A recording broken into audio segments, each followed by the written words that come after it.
Cyber నేరాలపై Guntur జిల్లాలో అవగాహన వారోత్సవాలు నిర్వహించారు. సైబర్ నేరాలకు అవకాశం ఉన్న సందర్భాలు, సైబర్ నేరాల బారిన పడకుండా ఎలా ఉండాలో, సైబర్ నేరాల బాధితుల కొరకు తీసుకోవాల్సిన జాగ్రత్తలు, చర్యలపై పోటీ నిర్వహిస్తామని గుంటూరు ఎస్పీ సతీష్ కుమార్ తెలిపారు. జిల్లా పోలీస్ కార్యాలయంలో సైబర్ అవగాహనపై జిల్లా వ్యాప్తంగా విద్యార్థులతో షార్ట్ ఫిల్మ్ పోటీలు నిర్వహిస్తామని చెప్పారు. పోటీలో గెలుపొందిన వారికి మొదటి బహుమతి 25,000, రెండవ బహుమతి 20,000, మూడవ బహుమతి 15,000గా ప్రకటించారు.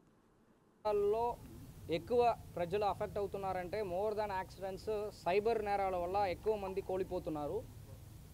దానికి ఖచ్చితంగా అవేర్నెస్ అనేది చాలా ఇంపార్టెంట్. బికాస్ ఒక సైబర్ నేరాలు జరిగిన తర్వాత దాంట్లో అమౌంట్ అనేది చాలా అకౌంట్కి డిస్ట్రిబ్యూట్ అయిపోతాయి. With a fraction of minute or second పోయిన తర్వాత అమౌంట్ని రికవరీ చేయడం అనేది 100% జరగడం అనేది చాలా ఛాలెంజింగ్ యాక్చువల్లీ. దీనికి సొల్యూషన్ ఏంటంటే అవేర్నెస్. ప్రజలందరికీ కూడా అవేర్నెస్ ఉందంటే సైబర్ ఫ్రాడ్ అనేది చాలా వరకు మనం కంట్రోల్ చేయగలుగుతాం. Prevention is better than cure అనేది మనకి ఒకే ఒక విజిబుల్ సొల్యూషన్. అది దానికి ఒక భాగంగా మనం లాస్ట్ టైం మహిళా మీకోసం ప్రోగ్రామ్ లాంచ్ చేస్తాము. అది ఇప్పుడు సక్సెస్ఫుల్గా వెళ్తుంది. దాన్ని ఫాలో చేస్తూ మన సైబర్ నేరాలకు కూడా మనం ఒక సపరేట్ ప్రోగ్రామ్ ఒకటి గుంటూరు డిస్ట్రిక్ట్ వరకు లాంచ్ చేయబోతున్నాము. దానికి పేరు సైబర్ వేలర్ అని చెప్పేసి పేరు పెట్టాము. దానికైన పోస్టర్ మీరు చూస్తున్నారు. దీనిలో మనం మెయిన్ ఏమి ప్లాన్ చేస్తామంటే షార్ట్ వీడియో కాంటెస్ట్ అనేది ఒకటి ప్లాన్ చేస్తాము. ప్రజలు అందరూ కూడా ఇన్వాల్వ్ అవ్వాలంటే వాళ్ళకి చెప్పేసి ఒక ఐడియా వాళ్ళకి రావాలి. సో ఈ సైబర్ ఫ్రాడ్ సంబంధించిన షార్ట్ వీడియో కాంటెస్ట్ ఒకటి మనం లాంచ్ చేస్తున్నాము. ఎస్పెషలీ ఆల్ ఎడ్యుకేషనల్ ఇన్స్టిట్యూషన్స్ అంటే ఇంటర్మీడియట్ అండ్ కాలేజ్ ఎడ్యుకేషనల్ ఇన్స్టిట్యూషన్స్లో ఆల్ సబ్ డివిజన్స్లో ఈ కాంటెస్ట్ మనం అనౌన్స్ చేస్తున్నాము. చివరికి 3 టాప్ 3 షార్ట్ వీడియోని సెలెక్ట్ చేస్తాము.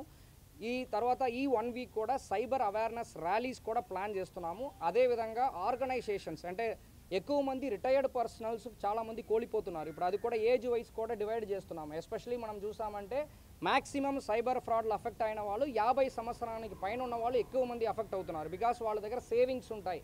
సేవింగ్స్లో మనము ట్రేడింగ్లో ఆన్లైన్ ట్రేడింగ్లో ఇన్వెస్ట్ చేయడము, తర్వాత మనకు లోన్ యాప్స్లో ఇన్వెస్ట్ చేయడము, ఇలాంటి చాలా ఇన్వెస్ట్మెంట్స్ ప్లస్ ఇప్పుడు ఉన్న మెయిన్ మోడస్ ఆపరండి ఏంటంటే మీ లగేజ్ ఒకటి ఎయిర్పోర్ట్లో పట్టుకున్నాము, కార్గో షిప్లో పట్టుకున్నాము, మీ పేరులో వచ్చింది, దీనిలో డ్రగ్స్ ఉంది, దీంట్లో వెపన్స్ ఉన్నాయి, మీ పైన కేసు రిజిస్టర్ చేయబోతున్నాము, మీరు డబ్బులు ఇవ్వకపోతే మిమ్మల్ని వచ్చి జైలుకి తీసుకొని పెడదామన్నది ఇలాంటి కొన్ని రీసెంట్గా కొన్ని ఎంఓస్ బాగా గట్టిగా జరుగుతుంది. ఇది మనకు తెలియకపోవడం వల్ల భయపడుకొని పోలీస్కి చెప్పకుండా కానీ ఇమీడియట్గా అమౌంట్ని ట్రాన్స్ఫర్ చేసేస్తున్నారు.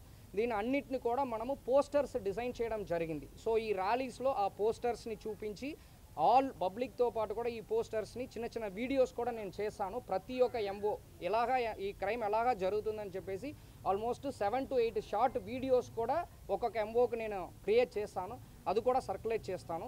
ఇదన్నీ కూడా 1 వీక్ జరిగిన తర్వాత 23rd 23 మనకి ఫైనల్ ప్రోగ్రామ్ మహిళా మీకోసం ఎలాగా ప్రోగ్రామ్ చేస్తామో ఒక 40 minutes ప్రోగ్రామ్ కూడా ప్లాన్ చేస్తున్నాము. ఇంకా వెన్యూ అనేది డిసైడ్ అవ్వాలి. ఆ రోజు ఈ సెలెక్ట్ చేసిన 3 వీడియోస్ ఉండొచ్చు. దీంట్లో ఎవరెవరు బాధితుడు ఉన్నారో వాళ్ళ తరపు సంబంధించిన కూడా వీడియో మనం రెడీ చేస్తున్నాము. తర్వాత నా వీడియో అన్నీ కూడా కొన్ని ఎవరెవరు ఎక్స్పర్ట్స్ ఉన్నారో వాళ్ళు కూడా ఐడియాస్ వాళ్ళ తరపు నుంచి కూడా ఐడియాస్ ఆ రోజు జరుగుతున్నట్టు ప్లాన్ చేస్తున్నాము. ఇంకా ఆ ప్లానింగ్ ప్లస్ వెన్యూ అనేది మేము ఒక 3 days ముందు మేము చెప్తాము.